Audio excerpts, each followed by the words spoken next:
Thomas, which is, of course, you know, that wooden cross. The wooden cross that St. Thomas put into the sand in the beach, that second largest beach in the world, right in front of this, what's now the Santome Cathedral, the cathedral where St. Thomas himself was buried.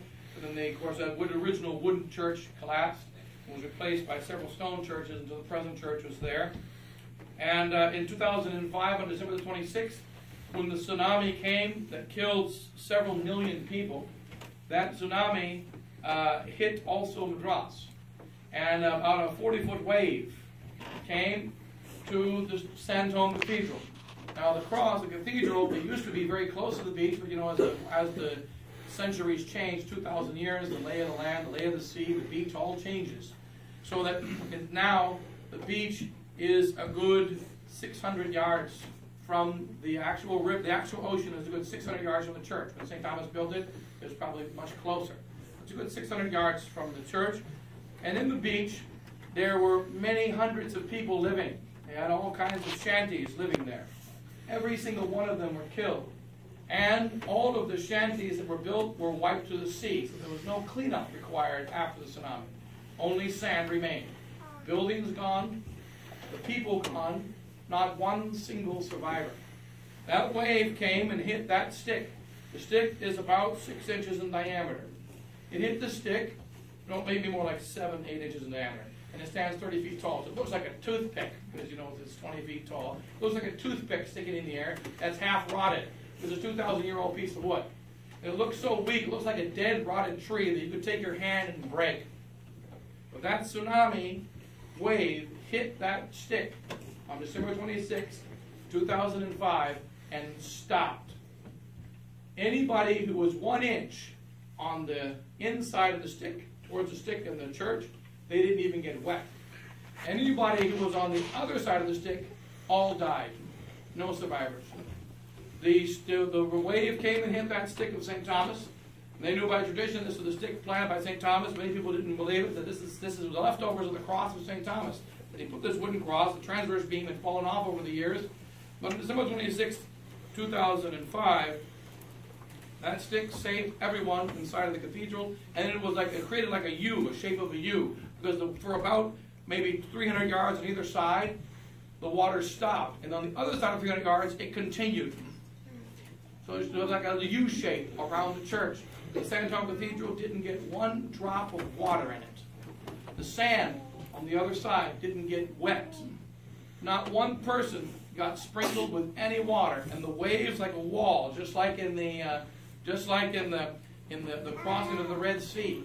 A massive wall of water was in front, massive wall of water was on the right, massive wall of water was on the left. The waters came, killed many hundreds of people in Madras, and then went back into the sea, and the church and the sand around it didn't get a drop wet because of the miracle of the cross of St. Thomas. The power of the cross hasn't changed, and the reality of the cross hasn't changed. Nothing has changed in the faith of our Lord Jesus Christ. And so likewise, we have to travel on the journey that St. Thomas traveled. Something happened. The power was in St. Thomas when he cut that wood of the cross. Whereas that power wasn't there. It wasn't in St. Thomas when he was doubting. It wasn't in St. Thomas when he was at the crucifixion itself. But the power of the crucifixion entered Thomas in the next 40 years and remained 2,000 years later. And almost 2,000 years after the death of St. Thomas, his cross is still performing miracles. And so, in any case, in another little note, a little wicked thing done only about 5 years ago, a local priest in charge of the church of St. Thomas on top of Thomas Mount took a big glass and put it around the stone. Because for the last 2,000 years, the first 1,000 years, and the last 500 years of the 300-year gap in between, millions and millions and millions and millions of pilgrims have kissed that cross until about 2010, when the demonic Catholic priest in charge of the church put a huge glass container around it, so that now you can't get within 2 feet of the cross. Can't kiss it anymore. I told the priest, he was straight from hell and all the usual speech, and he said that the reason why he did this is because it's not sanitary, and the cross might deteriorate and people kissing it.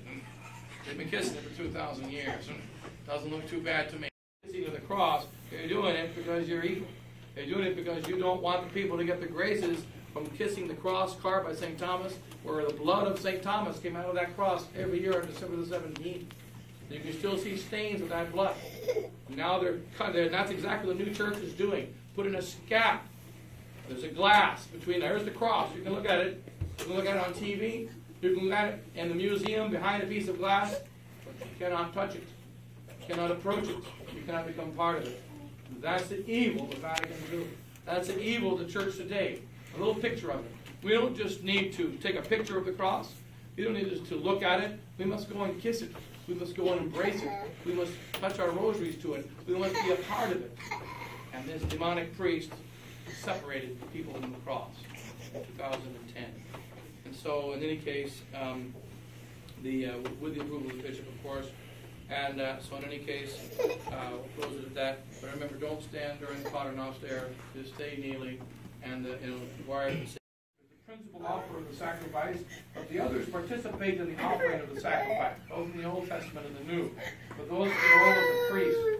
And so that's why, for instance, during the canon of the Mass, you'll see many times, other than the time of the consecration, when the priest is saying, "This is my body, this is my blood," you'll see the other servers standing, because standing is the proper position for the offering of the sacrifice. The one who's cutting open the sheep, the one who's slicing the animal, who offered it to God in the Old Testament, or in the New Testament, offering the Mass. So, and then also it also